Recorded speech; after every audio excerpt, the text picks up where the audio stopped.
जय महाकाल। कपालिक अघोर साधना में आपका स्वागत है।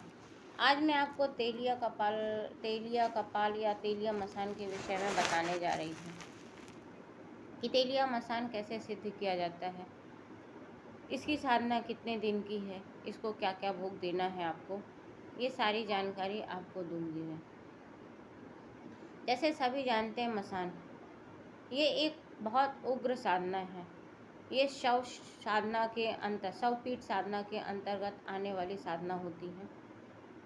जो पहले से साधक हैं, जिन्होंने पहले साधना की है, वो लोग ये साधना करें, क्योंकि इसमें आपको एक आपका देवता होना आवश्यक है, जो तेलिया कपाल को या मसान को संभाल सके।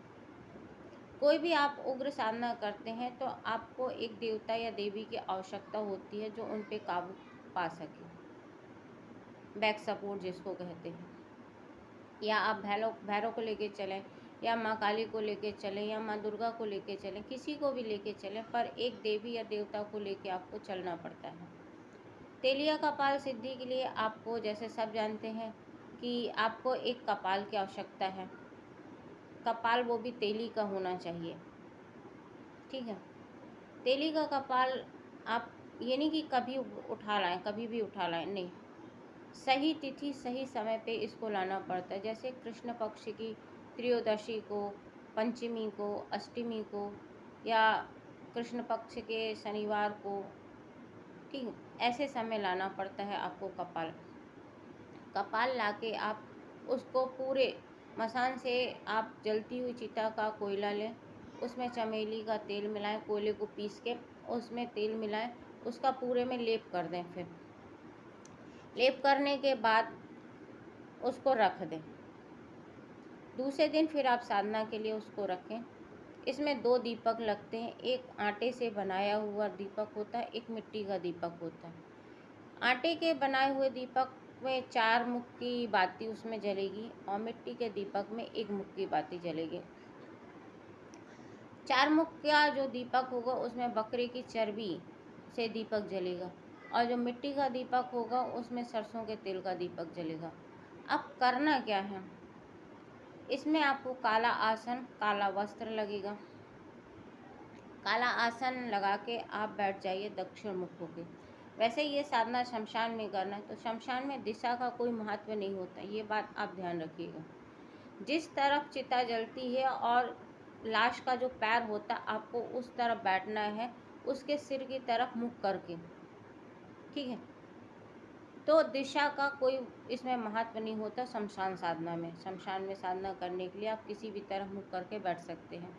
और अगर शमशान गंगा किनारे है तो आपको ऐसे बैठना है कि गंगा जी की तरफ आपकी पीठ ना हो। इसलिए आपको बैलेंस अपना खुद बनाना है, दिशा देखते हुए वहाँ पे कि कैसी दिशा है तो आप बैठें। दूसरी बात, आप वहाँ पे आसन बिठाइए। यदि आप काला आसन नहीं लेके गए तो कोई भी आप कफन का टुकड़ा उठा लीजिए और उस पर आप बैठ जाइए। काला वस्त्र आपको लगना है, कोई भी एक वस्त्र, सिला हुआ वस्त्र नहीं होना चाहिए। काला वस्त्र भी आप पहन रहे तो उसमें सिलाई नहीं होना चाहिए, वो धोती होगी। अगर वो नीचे लपेट लीजिए, सामने का सीना आपका खुला रहेगा। दूसरी बात, इसमें भोग आपको चिकन का लगेगा, मटन मतलब कि मुर्गे का मांस लगेगा, बकरे की कलेजी लगेगी। लगता तो बकरे का भी मांस है, पर यदि हम हालात देखें और समय देखें तो बकरे का मांस आपको 21 दिन बहुत महंगा पड़ेगा। इसलिए आप बकरे की कलेजी हर शनिवार देंगे। रोज़ भी नहीं देना है आपको, हर शनिवार देना है। लेकिन आखिरी दिन आपको एक बकरे की बलि इसमें देनी पड़ती है, वो भी बकरा काला होना चाहिए पूर्ण रूप से। तीसरी बात, दीपक आपको रोज़ जलाना है बकरे की चर्बी का। आपको जो मंत्र दिया जाएगा उसकी 21 माला आपको करनी है। माला आपके पास रुद्राक्ष की होगी, और रुद्राक्ष की यदि आपके पास ना हो तो काली हकीक की माला हो। ये 2 माला में से किसी भी माला से आप जाप कर सकते हैं। भोग आपको रोज़ देना। हवन इसमें किया जाता है, हवन आपको वही मुर्गे के मांस से आहुति देना है। यदि आप 21 माला कर रहे हैं तो 2 माला की आपको आहुति देना है। तो इतना मांस आपके पास होना चाहिए रोज़।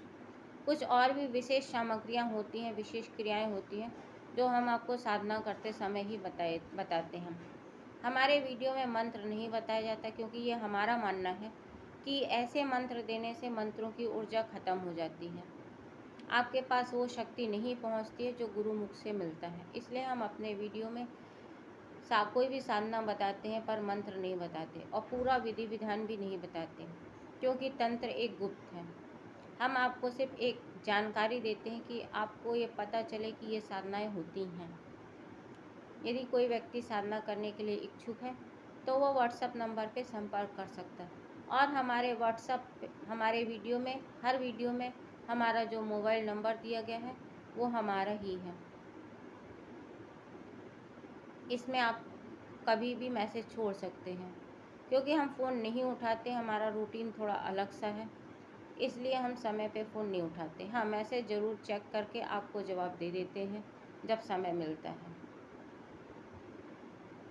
इसलिए आप ये मत समझें कि हम फ़ोन नहीं उठाते हैं। अगर आपको कोई और जानकारी चाहिए तो आप संपर्क कर सकते हैं। जय महाकाल।